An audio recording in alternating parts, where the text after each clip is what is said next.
2025년 12월 정기 기도 모임을 하도록 하겠습니다. 서로 복음 인사하겠습니다. 복음이 나를 살렸습니다. 복음이 나를 살렸습니다. 나를 살린 복음. 나를 살린 복음. 복음으로만 삽시다. 복음으로만 삽시다. 내가 사는 복음. 내가 사는 복음. 복음으로 천하 만민을 살립시다. 복음으로 천하 만민을 살립시다. 내가 살릴 복음. 내가 살릴 복음. 김진희 목사 나와서 기도하고 찬양 인도하겠습니다. 분명히 주관자 되시는 하나님께서 우리를 창조하신 하나님께서 이제 우리를 사랑하시어 우리를 자녀 삼으시고 그 자리에 머물러 있지 않게 하시고 하나님의 나라의 최일선에 우리를 세워주시니 너무나 감사합니다. 오늘 우리가 하나님의 선한 도구일 뿐임을 항상 기억하게 하시고 완전히 사용하시는 하나님의 손을 바라보며 나아가는 신실한 일꾼들 될 수 있도록 주여 인도하여 주시옵소서. 오늘 주님을 찬양합니다.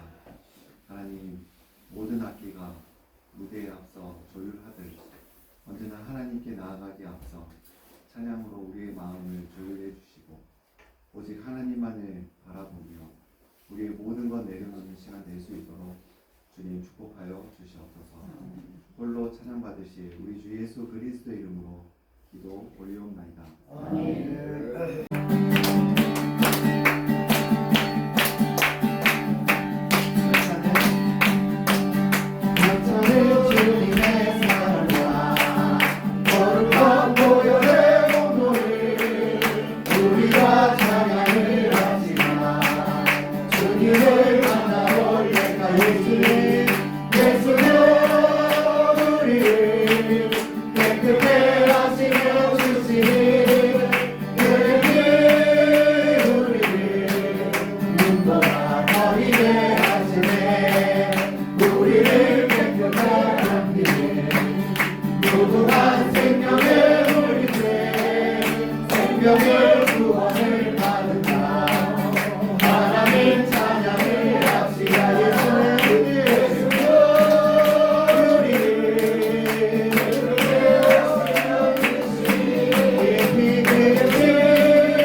없고 온전히 하나님의 말씀 앞에 온전히 우리가 노이기 합당한 마음으로 주님께 나아갈 수 있도록 우리 주여 한번 부르짖고 기도하겠습니다.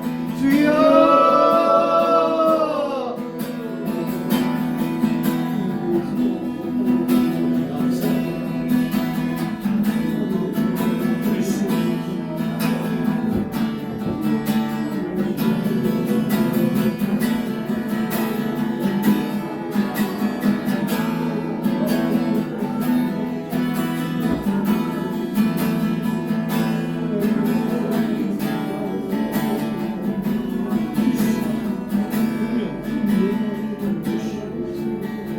찬양할 수 있도록 은혜 주시고 우리의 찬양 속에 임재하셔서 우리의 찬양으로 영광 받으시고 오늘 이 시간의 말씀으로 저희들을 충만하게 하여 주시옵소서.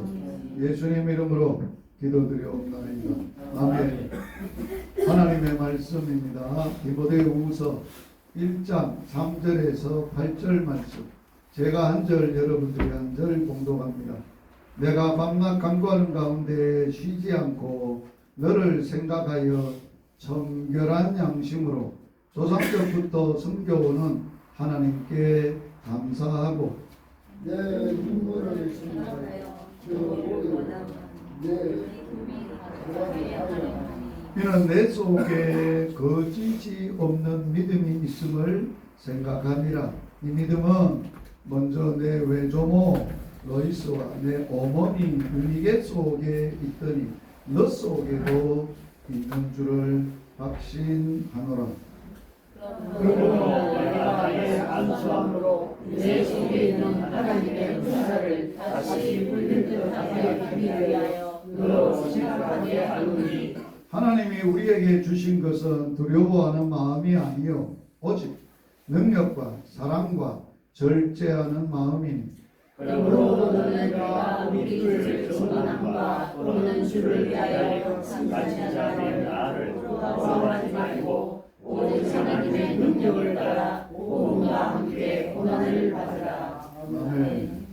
오늘 디모데후서 1장 3절에서 8절 말씀으로 하나님이 이 말씀 속에서 전도자들에게 하시고자 원하시는 주의 말씀은 신앙을 대물림하라 하시는 주님의 음성입니다.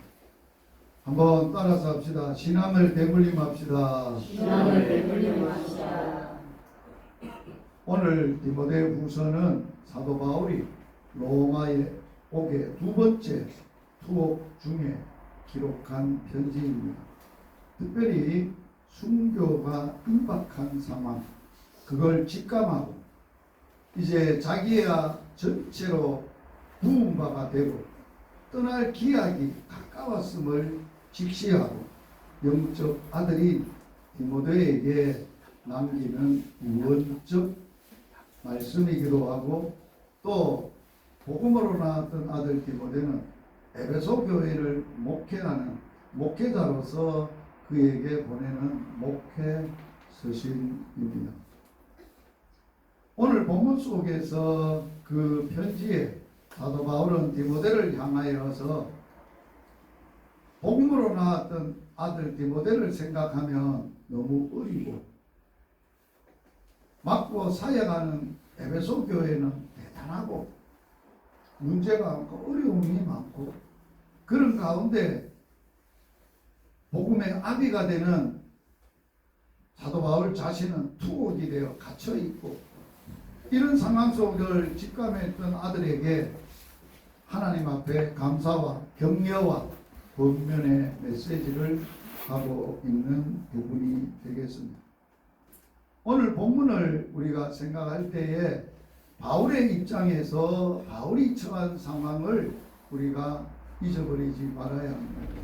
바울이 이 편지를 쓸 상황 가운데 어떤 상황 가운데 참으로 편지를 쓰고 있는가? 편지 내용을 보면은 사도 바울은 자기가 복음을 전파하다가 감옥에 갇혀 있고 지금 바울이 지금 있는 그 상태가 심적으로 가장 위축될 수밖에 없고 외롭고 고독한 상태일 수밖에 없는 것은 옆에 있던 동역자들이 떠나간, 그러니까 사역자로 같이 동역했던 동역자가 떠나간다. 이거는 엄청난 고독과 외로움과 아픔의 상황에 처해져 있음을 우리는 생각해야 합니다.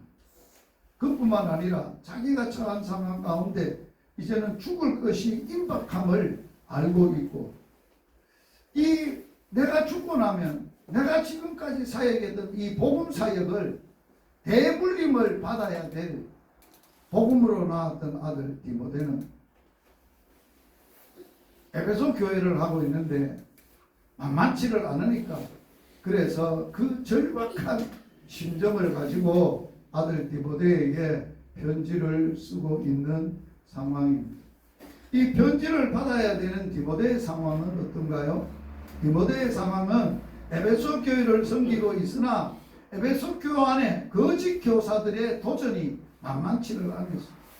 교회 안에 갈등이 심했어요. 그리고 그 교회를 담임해야 될 본인 자신은 너무 어려요. 나이가 어리고 경험이 많지 아니하고, 또 디모데는 성격 자체가 너무 소심해요. 소심하고. 그리고 바울이 박해를 받아 투옥되는 상황 가운데 자기에게도 그러한 박해가 오고 위험이 올 것에 대하여 두려워서 위축되고 낙심되어 있는 상태임은 분명하다는 것입니다.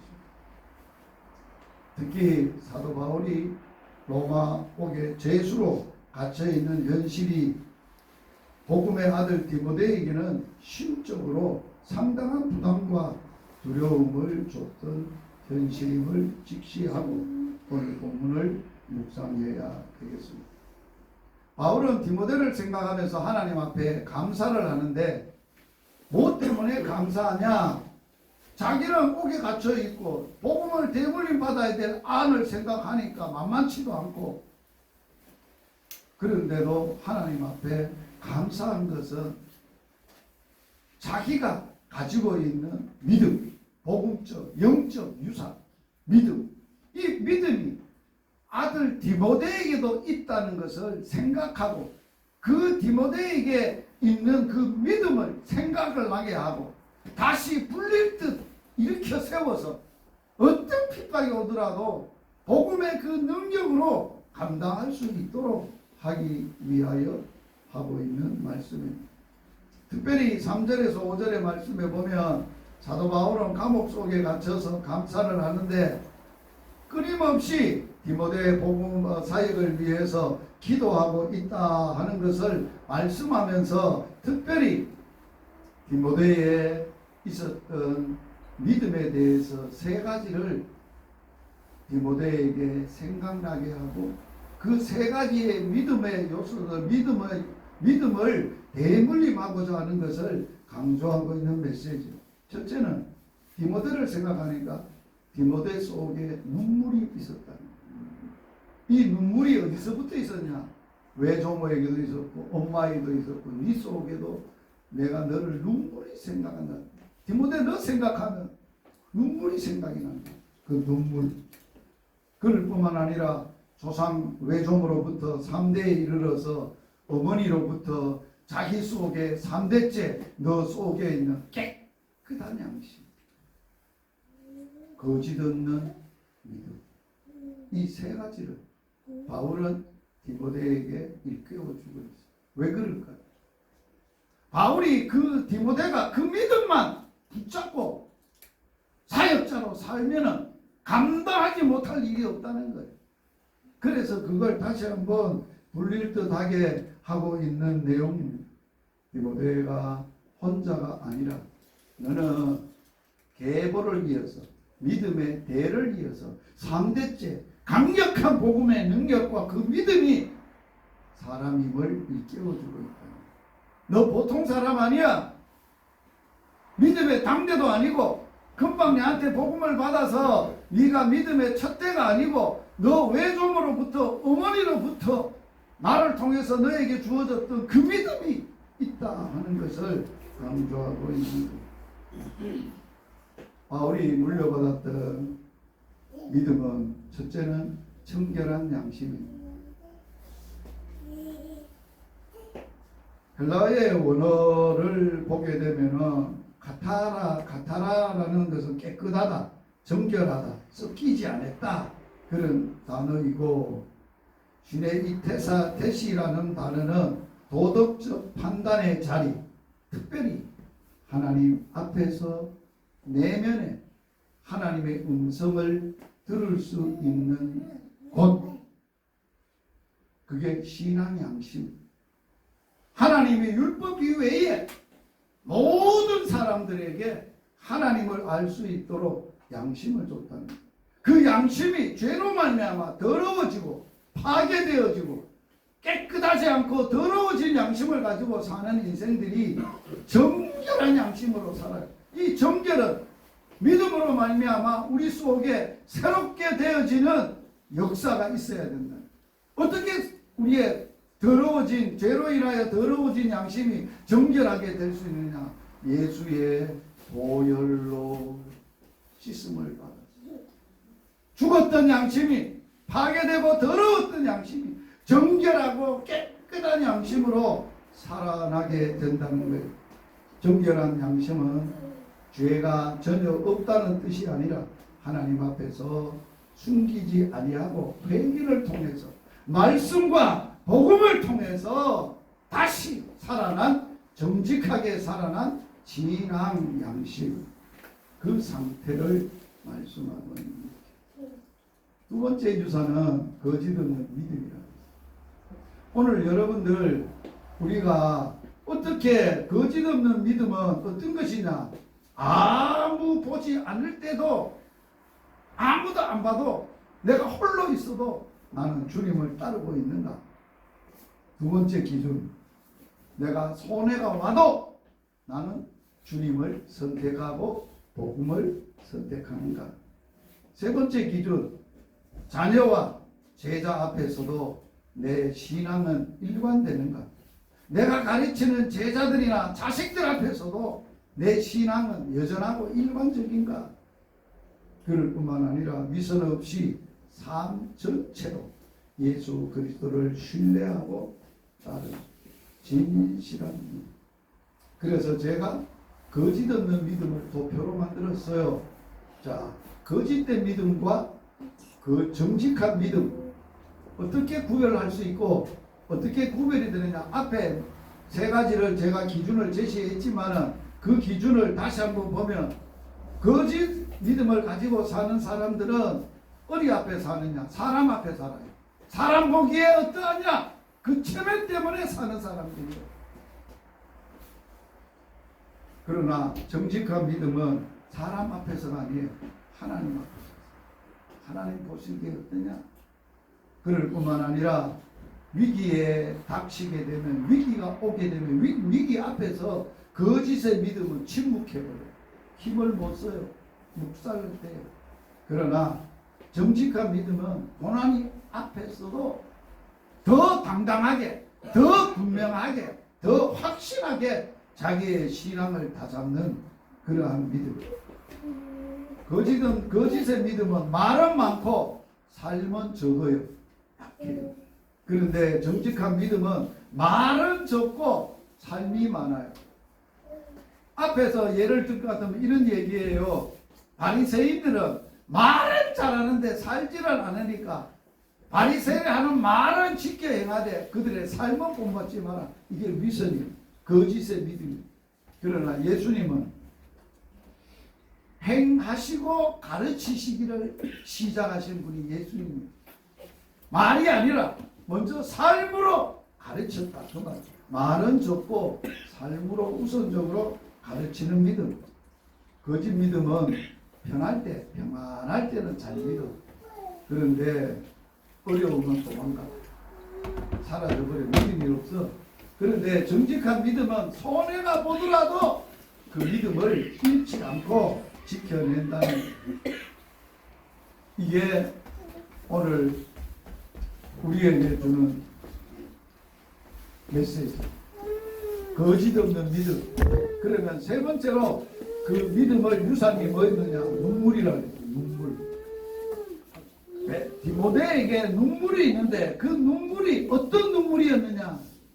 목회자로서 복음의 사람으로서 사명의 눈물을 흘릴 줄 아는 눈물이었다. 에베소 교회 안에 거짓 교사들이 속을 썩여 대적을 내요. 막 바울도 사도 바울도 무시하는데 사도 바울이 길을 이어서 복음을 받았던 아직 나이도 새파랗고 어린 데 경험도 없는 게 네가 뭐 한다고 껍죽대 그래갖고 삿대질하고 대드는 교인들이 있었어. 거짓 교사들이 있었어. 그들을 향하여 목자의 심장을 가지고 눈물로 기도하는 사도 바울이 에베소에 목회를 할 때 그랬어요. 눈물로 목회를 했어요. 그래서 그러한 사명의 눈물을 말하는 거예요. 특별히 왜 잘 울 수밖에 없고 눈물이 있었냐? 나이도 어린 데다가 성격이 너무 소심하고 나이도 몇 살 되지도 않은 게 경험도 없는 게 성격도 소심한데 교인들이 윽박 지르고 지도자들이 윽박 지르면은 뭐 한다는 거예요? 그냥 운다는 거예요. 눈물로 철철 흘리고 운다는 거예요. 눈물이 많다는 거예요. 이 말이 무슨 눈물일까요? 자기의 연약함을 알고 부족함을 알고 그러한 상황을 탄식하지 않고 흘릴 수 있는 눈물이었다. 이게 어디서 흘러왔다고요? 바울 디모데에게 솟아난 게 아니고 디모데에게 쓰는 성격이 아니고 위에 조상으로부터 외종으로부터 눈물이 그 어머니에게 있었던 눈물이 너 속에도 그 눈물이 있었다. 오늘 찬양을 인도한 큰아들 제가 설교를 많이는 안 들었는데 요새는 뭐 매주마다 아들 설교를 듣고 있습니다. 제가 한번 안대 가서 이제 말씀을 전하는 걸 뭐 볼 수 있는 시간이 있었어요. 또 찬양을 인도하는 것을 같이 이렇게 볼 수 있었는데 찬양을 인도하면서도 찔찔 울고 말씀을 전하면서도 찔찔 울고 그래서 그 교회에서는 울보래. 그래서 야 닮을 거 없어서 아버지의 눈물을 내가 원래 눈물이 많은 사람이에요. 뭐 정말 많지는 않는데 하여튼 눈물이 많아. 그래서 저는 어디에서 잘 우느냐? 사람 앞에서 사람의 때문에 상황 때문에 잘 안 울어. 하나님 앞에서는 펑펑 우는 사람, 눈물이 많은 사람. 그 눈물이 목회자에게는 마르지 않아야 됩니다. 그게 말라버리면 믿음은 타습니다. 메말라져요. 몸이 건조해져요. 율법적으로 암상하게 뼈대만 남아요. 그럴 뿐만 아니라 사도 바울은 투옥되고 순교가 임박한 상황에 처하여져서 이제 얼마만큼 위기를 느꼈으면 더욱 기도하고 사명의 눈물을 흘릴 거예요. 우리가 하나님 앞에서 흘린 눈물 중에 최고의 눈물은 예수를 만났을 때 자기의 연약과 부족과 죄악을 알고 회개의 눈물이 최고의 눈물, 회복의 눈물, 영적 회복의 눈물일 뿐만 아니라 사역 회복의 눈물일 뿐만 아니라 우리 신앙의 본질을 회복해야 하는 눈물인 것을 기억해야 되는 것. 이 눈물은 목회자의 현실적인 고통과 신앙적 부담을 보여주는 눈물이에요. 그럴 뿐만 아니라 이 눈물은 디모데에게 있어서는 이별에 직감하고 흘리는 눈물이라고 할 수 있어요. 무슨 이별? 자기 복음으로 아버지가 투옥돼가지고 순교할 날이 영적으로 감지가 되고 아버지 편지를 받아보니까 야 내가 이제 나는 간제와 같이 부흥이 되고 떠날 기한이 가까워. 그 편지를 읽었을 때 디모데가 심정이 어떻겠어요? 아버지가 예수님이구나 순교하는구나 가까웠구나. 야 나는 달려가기 다 달려서 믿음 지키고 선한 싸움 싸워서 너 흔들리지 마. 그렇게 그 편지를 읽었던 아들이 눈물을 깊은 영적 부자에 흘리는 그 영혼의 그런 눈물이.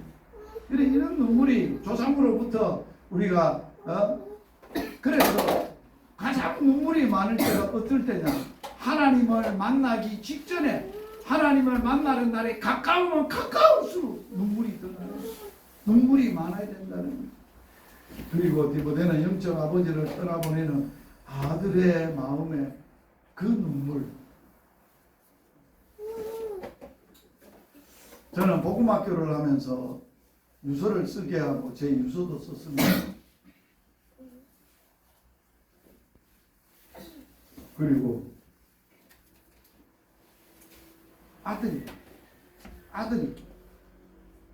자기가 이 세상을 떠났을 때 복음학교를 하면서 유서를 썼어요. 제 아들. 그걸 읽었어요. 제가 낭독을 했어요. 들었어요. 그래서 인생이 정리가 되려면 유서를 써놓고 믿음 생활. 다 써놓고 믿음 생활. 그렇게 하시겠구나. 복음 안에서 맺어진 사랑과 연합의 그 아름다운 이러한 이들의 눈물을 연약 속에 진실함을 말하는, 거짓이 없고 진실함을 말하는 믿음을 말하고 있습니다. 사도 바울은 눈물을 책망하지 않았습니다.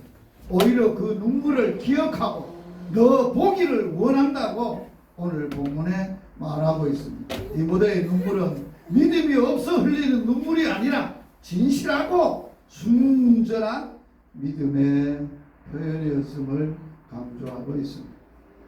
이러한 디모데를 그대로 놔두고 떠나면 복음이 대물림 되지 않을까 봐 다시 한번 이 안수받을 때 불같은 하나님의 은사와 은혜가 너에게 쏟아졌던 그 뜨거운 불이 다시 받아야 된다고, 재점화해야 된다고 6절에 강조합니다.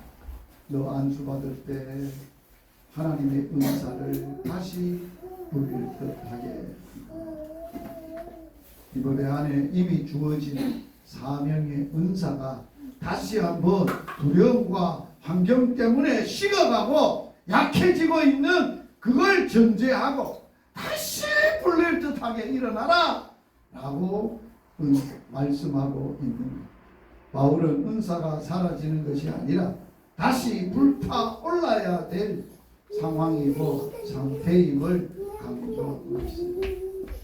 여러분, 마지막 떠나기 전에 자식들에게 식어졌던 그 눈물, 믿음, 정직, 선한 양식, 이런 것들이 하나님의 주셨던 은사와 사명들이 다시 한번 불릴 듯 일어나서 내가 없더라도 나보다도 더 큰 사역을 할 수 있도록 기도하시고, 바울처럼 아들을 그렇게 일으켜 세우고 유언하고 떠나요. 그러면서 가장 중요한 마지막 메시지는 마음이에요. 두려워하는 마음은 마귀가 주는 거고 세상이 주는 거니까 두려워하는 마음이 아니다. 하나님의 주시는 마음으로 살아라, 사역해라. 그 믿음 지키고 그 복음을 가지고 고난 받다가 내 앞에 오라고 말합니다. 그래서 하나님의 주신 마음을 세 가지로 설명을 했어요. 첫째, 능력이에요. 두 번째, 사랑이에요. 세 번째, 절제. 사랑하는 전도자 여러분의 가슴 속에, 마음 속에 이 마음 품고 주님의 마음, 능력과 사랑과 절제의 마음을 품고 살아가고 사역해야 됩니다. 그러므로 디모데에게 복음을 부끄러워하지 마라. 여러분, 우리가 복음을 부끄러워해서는 안 돼요. 내가 복음을 부끄러워하지 아니하는 이 복음이 믿는 자의 능력이요, 구원 얻게 하는 능력이요, 내 생명이요, 내 사명이요, 내 사역인 것을 기억하고 복음 때문에 고난을 받아도 부끄러워하지 마라. 여러분, 지금 농촌교회에서 어려운 현실 속에서 그것이 무엇 때문에 받는 고난입니까? 여러분의 인생에 팔자가 사나워서 받는 고난입니까? 아니지 않습니까? 여러분들이 그곳에 간 것은 여러분들이 원해서 간 게 아니지 않습니까? 하나님이 보냈고 하나님이 가라 그랬고 하나님이 여기서 사역을 하라 했고 복음의 능력으로 살아가라고 하셨기 때문에 우리는 절대 자기 자신을 비하해서도 안 되고 낙심해서도 안 되고 좌절해서도 안 되고 시골에서 목회한다고 부끄러워해서도 안 돼요. 자랑해야 돼. 약함을 자랑해야 돼. 자랑해야 돼. 기죽지 말아요. 자랑하라. 그러면서 바울은 복음과 함께 고난받을 각오를 하고 권면을 합니다. 결론입니다. 디모데후서에서 오늘 바울은 죽음을 앞둔 바울이 이제 대를 이어가야 될 복음의 낳은 아들 디모데에게 두려움과 낙심 속에 있는 디모데에게 뭐를 강조합니까? 세 가지의 믿음. 첫째가 뭐예요? 청결한 양심, 거짓 없는 믿음, 너 속에 대를 물려받은 오늘 이 믿음을 다시 한번 강기시고 상격하고 이 복음 위에 이 믿음을 가지고 담대히 서라고 권면하고 있습니다. 그리고 복음은 반드시 대물림하라고 강조합니다. 바울, 디모데 다시 다음 세대에게 대물림하듯 오늘 우리의 사역과 삶이 그러해야 된다는 거예요. 내가 어디서 사역하든 어떤 상황에 사역하든 내 믿음이 대를 이어가도록 내 자식들이 대를 이어가고 내 자식뿐만 아니라 다음 세대의 모든 자녀들 세대에 이 믿음이 대를 이어갈 수 있도록 이제 우리가 부모는 자녀들에게 교사는 제자들에게 믿는 자는 안 믿는 자들에게 이 복음을 대물림하는 은혜가 있기를 주의 이름으로 축복합니다. 아멘. 세상은 변해도 복음은 변하지 않습니다.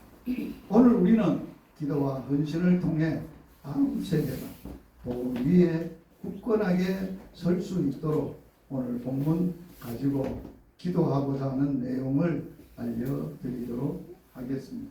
같이 한번 기도 읽겠습니다. 시작. 주님, 믿음으로 주와 어머니 유리처럼 우리가 자기 믿음을 유산으로 남기는 가정이 되게 하소서. 시들인 믿음을 자신으로 배우고 복음을 부러워하지 않게 하소서.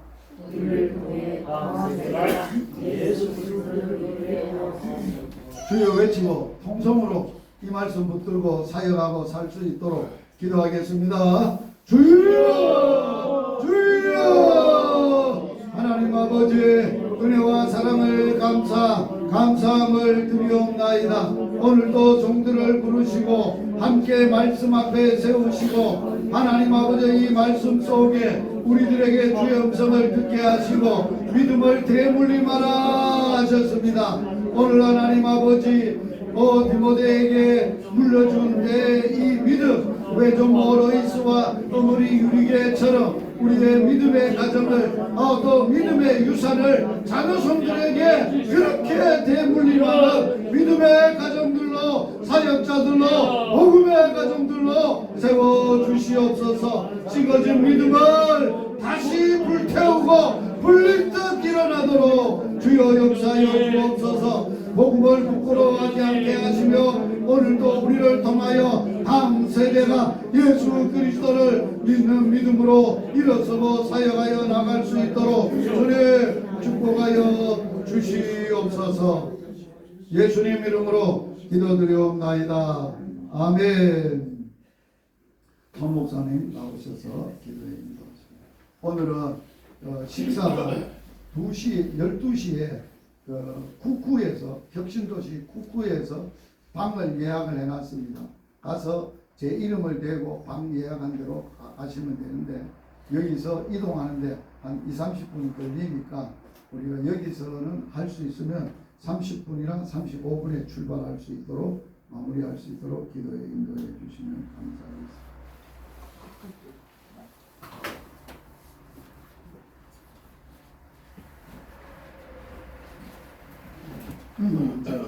우리 자신을 하나님이 부르신 자리 또 하나님 우리를 어떤 사람에서 우리를 불러주시는지 그 은혜와 그 끝없는 사랑과 처절한 사랑 앞에 다시 한번 우리를 주님, 나 같은 연약한 자에게, 나같이 무지한 자에게, 나 같은 죄인에게 베푸신 하나님의 은혜가 커서 우리가 그 은혜를 힘입어 섰습니다. 그 은혜를 힘입어 오늘도 우리의 부름받은 자리에 섰습니다. 하나님의 부르심 따라 아멘 하오니 우리 다시 한번 성령으로 불을 일게 해주시고 우리의 믿음이 견고하게 하시고 우리의 사명이 확실하게 해주셔서 우리 부름받은 자리에서 그 은혜 펼칠 수 있도록 그 사랑을 나타낼 수 있도록 그 하나님의 뜻을 이룰 수 있도록 주여 나를 주님 앞에 올려드리오니 다시 내 심령 가운데 그 사명으로 그 사랑으로 그 능력으로 충만케 해주옵소서. 주여 부르짖고 기도하겠습니다. 주여 주여 주여 주여 연약한 자를 부르신 주님, 깜깜한 자에게 빛을 비추신 주님, 무지한 자에게 주님의 지혜와 권세로 임하신 주님, 주여 죄인된 인생에게 찾아오시는 주님 발걸음이 오늘도 놀라워 주여 캄캄하고 수만 없는 인생이 하나님의 구원과 하나님의 사랑과 하나님의 은혜를 힘입어서 그 처절한 생명의 사랑을 힘입어서 주님 앞에 부름받아 나왔나이다. 주여 우리 한 사람 한 사람 그 은혜로 빚어서 세우셨사오니 주여 우리의 손자리에서 다시 한번 주의 성령으로 깨우셔서 그 은혜가 사무치게 하시고 그 사랑이 사무치게 하시고 주여 그 사랑 그 은혜에 감격하여서 주의 영광 위에 달려가는 주의 발걸음 되도록 주님의 발걸음 되도록 주의 성령이 우리 한 사람 한 사람 깨우셔서 다시 우리 심령 속에 사명으로 불타게 하시옵소서. 다시 우리 심령 속에 주의 복음으로 불타게 하시옵소서. 다시 우리 심령 속에 주의 영광을 향하여 전진해가는 주요 마음이 불타게 해주시는 간절히 감사합니다. 성령님 깨우셔서 성령님 붙드소서. 성령님 사용하소서. 성령님 도와소서. 우리의 달려가는 경전이 우리 지금 어디까지 이르는지 우리는 알 수 없으나 주의 부르심 따라 오직 주를 향하여 오직 복음으로 오직 십자가로 오직 피로 오직 주의 영광을 향하여 달려가는 주의 심령들 되도록 우리 한 사람 한 사람 깨우시고 만드시기를 간절히 간구합니다. 성령님 우리를 주의 성령이 불렀사오니 주님의 부르심에는 후회하심이 없다 하시고 우리 한 사람 한 사람 인도하시는 성령님 주여 2025년대로 여기까지 인도하신 주님이 주여 우리의 남은 삶도 인도하시길 믿습니다. 주의 성령이여 기름 부어서 그렇게 영광의 도구로 복음의 도구로 생명의 도구로 능력의 도구로 세워 주시옵소서. 인도하시는 분께 감사합니다. 할렐루야.